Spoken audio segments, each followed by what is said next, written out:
নমস্কার বন্ধুরা, আজকের ভিডিওতে আমি যেই রেসিপিটা তোমাদের বলবো সেই রেসিপিটা কিন্তু একদম অসাধারণ। রেসিপিটা কিন্তু অবশ্যই বাড়িতে ট্রাই করো, ভিডিওটা কিন্তু স্কিপ করো না। গোবিন্দভোগ চাল দিয়ে আলুর দম করলে যে এত টেস্টি হবে সত্যি আমার জানা ছিল না। আসলে দিনটা ছিল নিরামিষ আর মা এসেছিল বাড়িতে, সেই জন্য ভাবছিলাম কি বানাবো।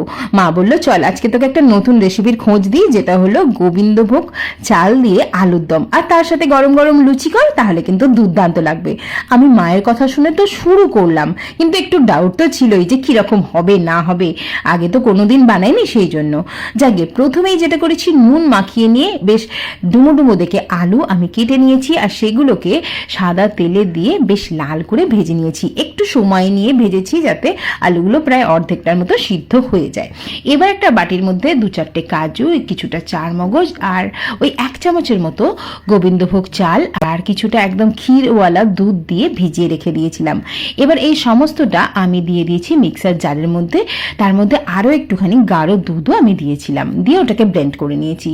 এবার কড়ার মধ্যে যতটুকু তেল ছিল তার মধ্যে গোটা গরম মশলা ফোড়ন দিয়েছি গোটা জিরে, শুকনো লঙ্কা, তেজপাতা, আর দিয়েছি সামান্য একটুখানি ঘি ওই তেলের সাথেই, আর অল্প খানিকটা চিনিও দিয়েছি। দিয়ে সমস্ত কিছু বেশ ভালোভাবে নেড়ে চেড়ে আগে ফোড়নটাকে ভেজে নিয়েছি। তারপর দিয়েছি বেটে রাখা মশলাটা, আর মশলাটা দিয়ে কিন্তু খুব সুন্দর করে কষাতে হবে, যাতে মশলা থেকে নিজস্ব যে তেলটা আছে সেটা যেন আস্তে আস্তে বেরোতে শুরু করে।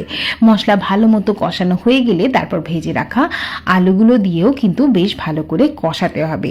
সুন্দর মতো কষানো হয়ে যাওয়ার পর তারপর কিন্তু এর মধ্যে অ্যাড করব আমি এখানে ধনে গুঁড়ো আর অল্প খানিকটা জিরে গুঁড়ো দিয়ে মশলা মেশাবো। তবে তার আগে স্বাদ মতো নুনটা দিতে কিন্তু ভুললে চলবে না। তো ওটা দিয়েও মশলা ভালো করে কষিয়েছি, দেখো প্রায় গামাখা হয়ে গেছে একদম।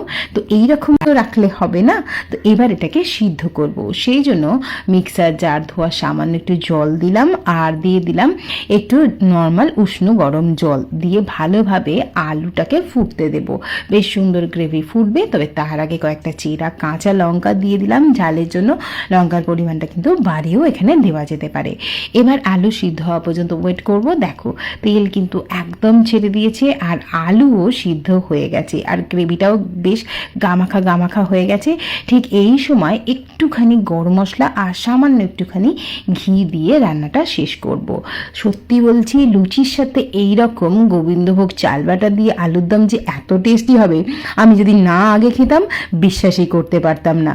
আর নিরামিষ দিনে আমি বলবো এর থেকে ভালো আর কিচ্ছু হয় না। তোমরা যারা যারা ট্রাই করোনি, আমি বলবো একবার জাস্ট ট্রাই করে দেখো, মুখে দিলেই কিন্তু তোমরা অবাক হয়ে যাবে এর স্বাদের চোটে। এই রেসিপিটা যদি তোমাদের ভালো লেগে থাকে কমেন্ট করতে ভুলো না যেন।